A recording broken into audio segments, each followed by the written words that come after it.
So about a year and a half ago or so, about a year or two, I had $5,000 in my pocket, and I said, well, it's time for me to get a used vehicle.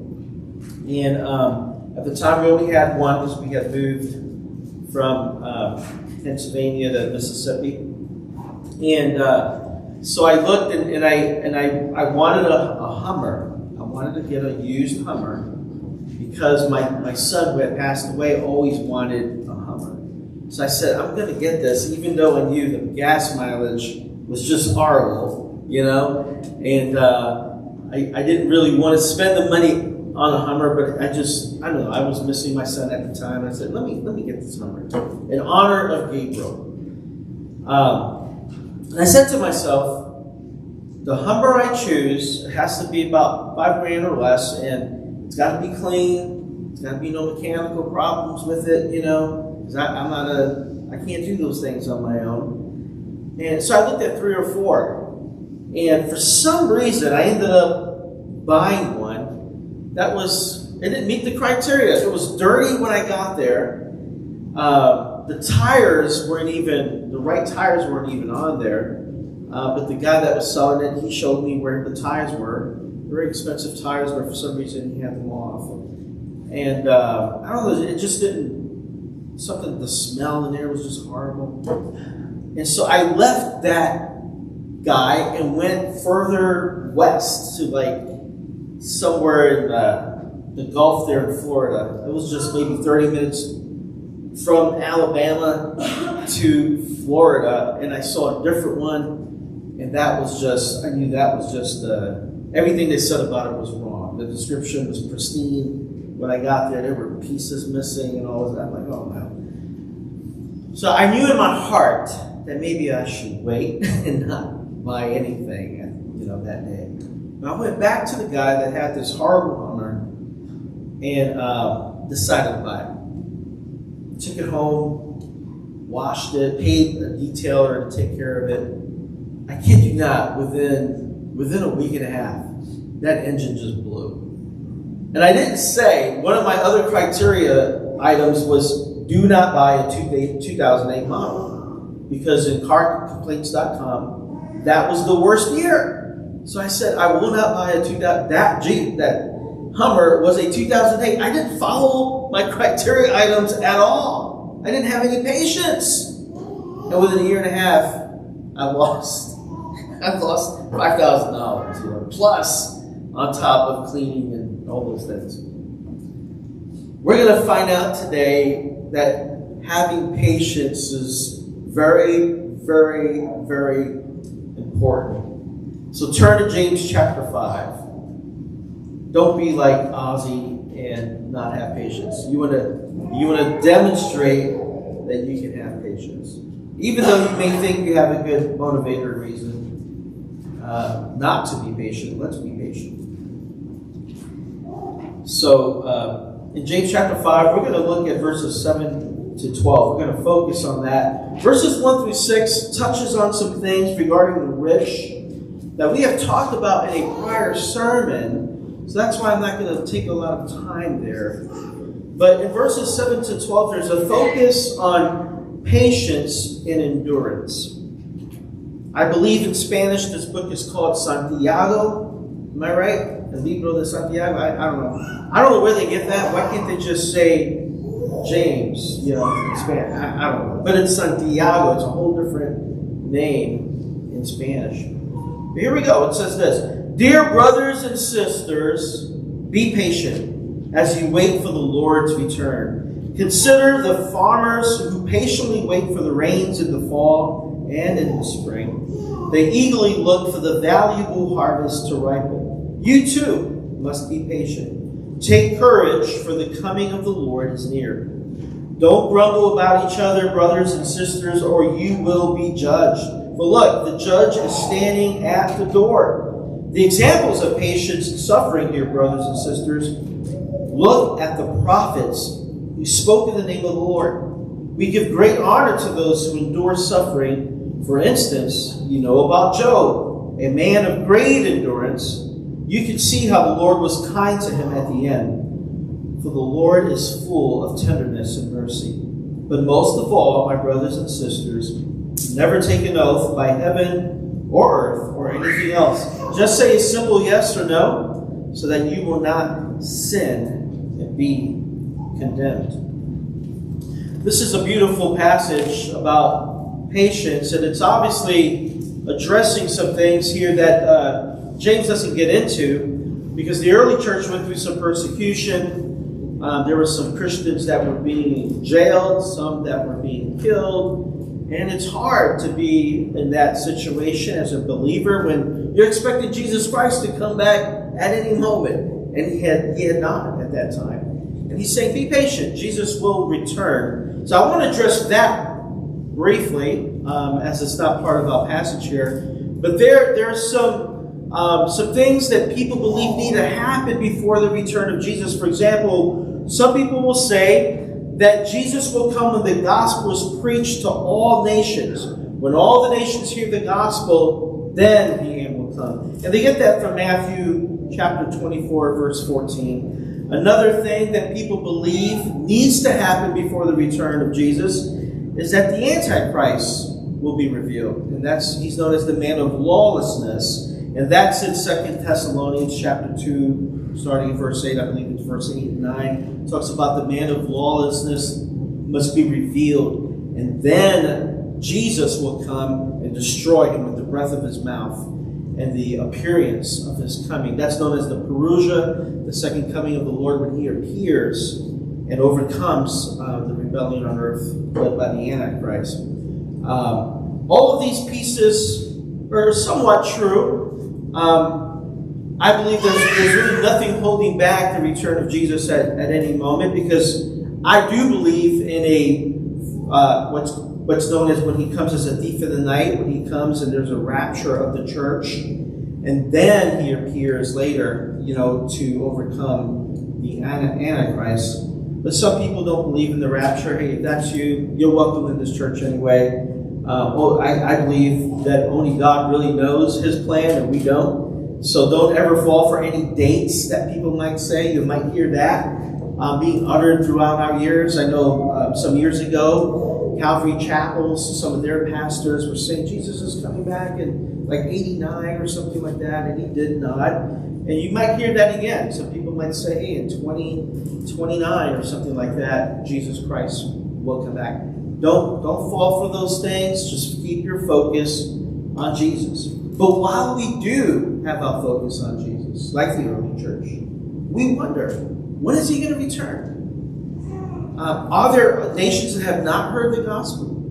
There are dark places known as the 1040 window where maybe the gospel supposedly has not been reached. I believe there's an underground movement. There are missionaries always working. God is always working. I believe the gospel is in those places, maybe just not saturated to every possible tribe on earth. And so there is some more work to be done, and that's why the Christian and Missionary Alliance that we're part of is a beautiful church family, because we're all about spreading the gospel to those tribes. A lot of our money goes to that purpose. But make no doubt, there is a need to be patient in life. But sometimes our focus is not even on the return of Jesus. Sometimes we have our focus on other things.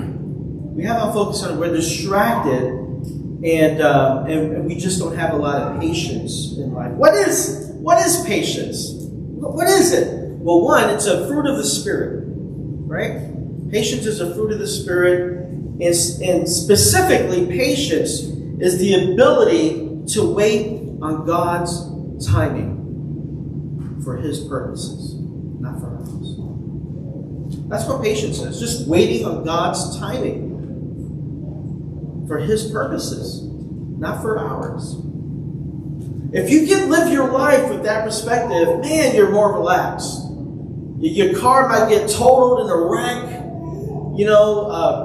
Stress from issues might be happening from work and relationships. You know what? God is in control. You're patient because you're trusting God. You're waiting on his plan to materialize and to take root, to move forward. You can't control things.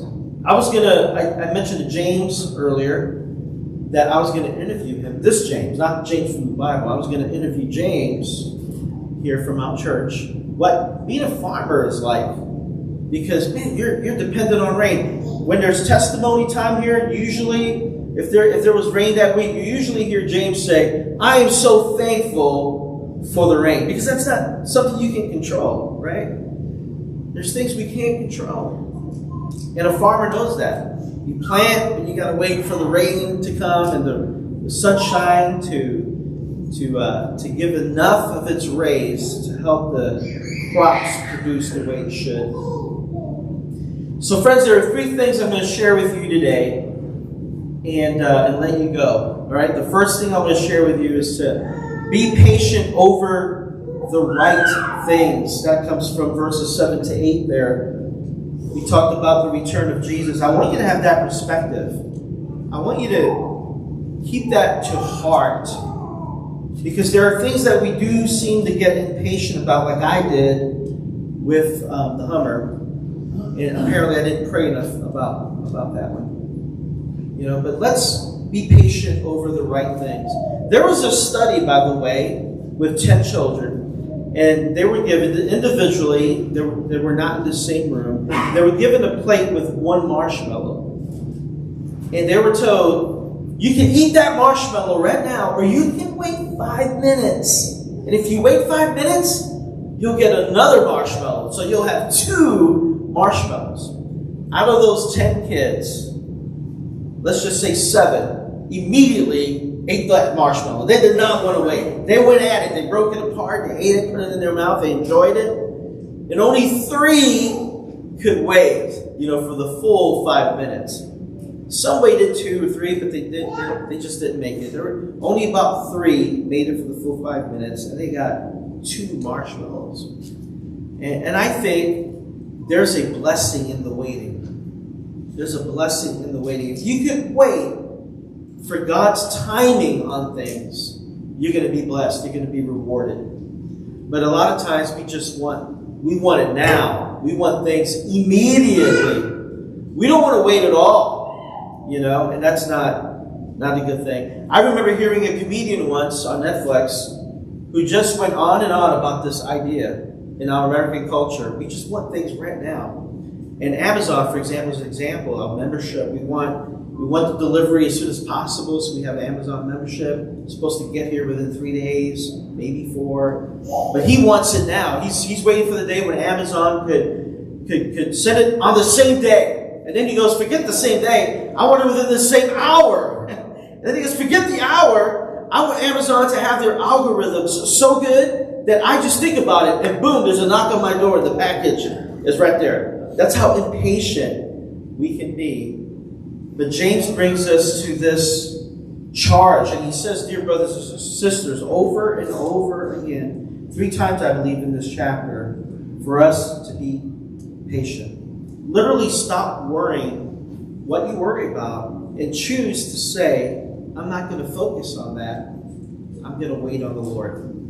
I'm going to be patient for God's timing. So the next time you're having an argument with your children or with your parents about maybe going to church or doing something that they should be doing, fixing the house or whatever it is, just be patient. Trust the Lord to move things. Literally pray to God about what's heavy on your heart. Let the Lord take care of it. Verses 10 to 11 shifts a little bit when it talks about, I want to call this, be better at being patient. Be better at being patient. We're reminded to take an example from the prophets and from the life of Job. And we know these names, like Job, we immediately know about. He's the first one that pops up because his name is literally mentioned, Job. And then the prophets, there's so many of them. Let's look at the life of Job. Remember that during his difficulty, during his trials and problems here on earth, he felt abandoned, misunderstood, betrayed, falsely accused of things. And he had to weather through all that. Physically, he had those boils on his body. He's in anguish. That was a painful thing. But the Bible says that this is an example for us to be patient when we go through things like Job did. We can go through problems and still trust God. That's another level or dimension of patience. Sometimes we go through things. We got to be able to trust in God through those hardships. We see that as an example of the prophets. Let's look at Jeremiah, thrown in a muddy cistern, right? And just kept down there for a long time in the darkness. And here's a man that God anointed, that God called out from his birth to be a voice to the nations. But he was in a dungeon often and ridiculed and not treated well as a prophet. Mishandled. Not just by his peers or people around him, rather, but leadership, the king. But you know what?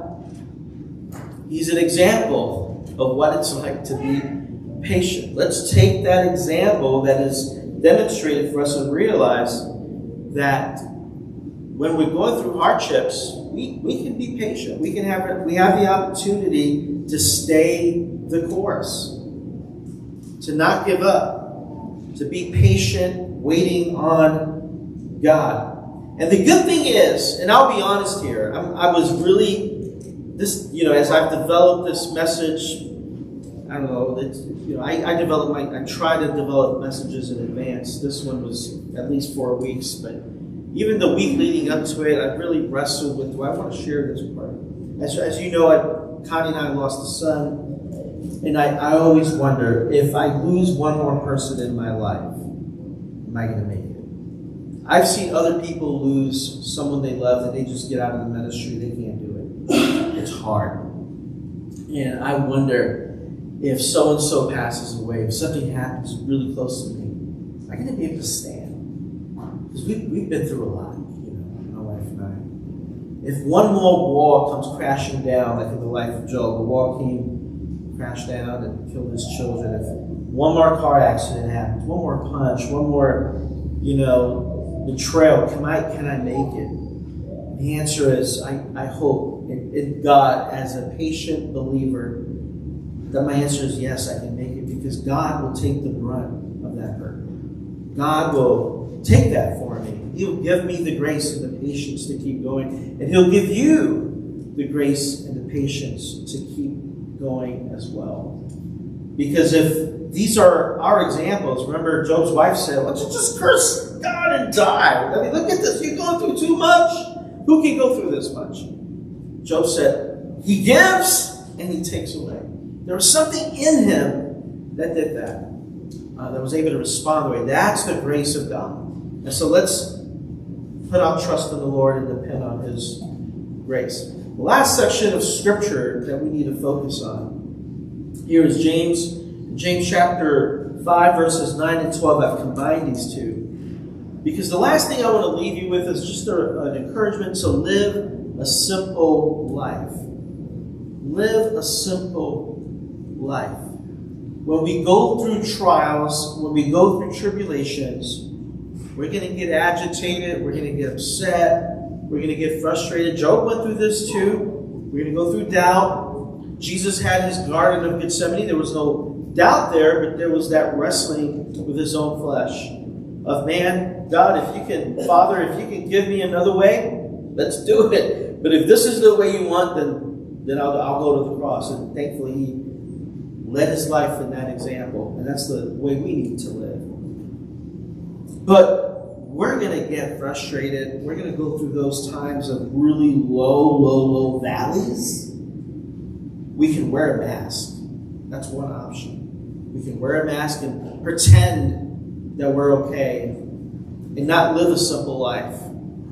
Put that burden on ourselves and pretend like we're fine when we're really not. And that just leads to somatic issues, with our mental life. And we're going to get sick. That's where mental issues come from. When we wear a mask and we're not true to our identity, we forget who we are as believers in Christ. The other option is we take the wheel from Jesus. We let the flesh take over. And some people will use that as an excuse where I'm just going to do this, I'm going to do that, and we know it's a sin, but we're going to let the flesh take over because that's another option where we're not being patient and embracing a simple life. I had a pastor friend who would drink when it got overwhelming. That was his escape. That was his option in times like this. And he couldn't be honest, but he learned how to do that. Was able to overcome. He took a 1.5 years, 2 years, maybe longer, I think, at a sabbatical ministry, and got his life in track. His wife had cheated on him with someone, and then even after that journey, his wife cheated again, and this time with a worship leader. And yet, this time, he didn't go drinking. He was able to stand, still pastor, and get married to a beautiful woman that I know is the right one for him today. But he's a good friend. But that's what happens when we don't live a simple life, when we try to hide. We either let the flesh take over or wear a mask. And that's not the way to do it. We're reminded here, let your yes be yes, let your no be no. Don't grumble, don't complain. During these times of being patient, you're representing the King of Kings. You're an ambassador. And not to put that guilt and weight on us, but it should at least allow us to pause long enough to say, if I make this decision to go this way, how is it going to affect the people around me? The church I'm a part of? The community that knows me? So live a simple life. Remember the core issue of who you are. You're a believer. You're a son and daughter of the Lord. So this week I'm going to encourage you to do one thing as we close here in prayer, and then we're going to have Jesse come up and lead one more song. I'm going to encourage you to identify an area in your life that maybe you're being impatient with. There's some frustration right now about how things should go, or who should do what, or what you want. I want you to write that down and literally say, Jesus, help me be a patient person. Maybe it's with a family member. I don't know what you're going through. With health, all those things.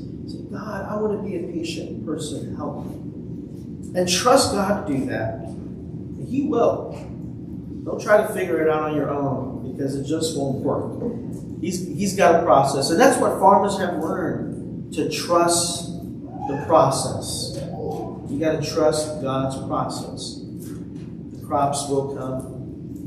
The cattle will be fed and provided for. All those things. God is a good God. All right. I don't know why this is coming to me. This is the last thing I'm going to say. If you're in the stock market, I'm not, by the way. But if you're in the stock market, they often say, when things are going bad, don't sell. Just wait. Just wait. The market will get better. I don't know how true that is, because I'm not in that industry, but that's what I've heard. But that's another example. So you're into that, God bless your heart. Jesse, will you come up and lead us in another song?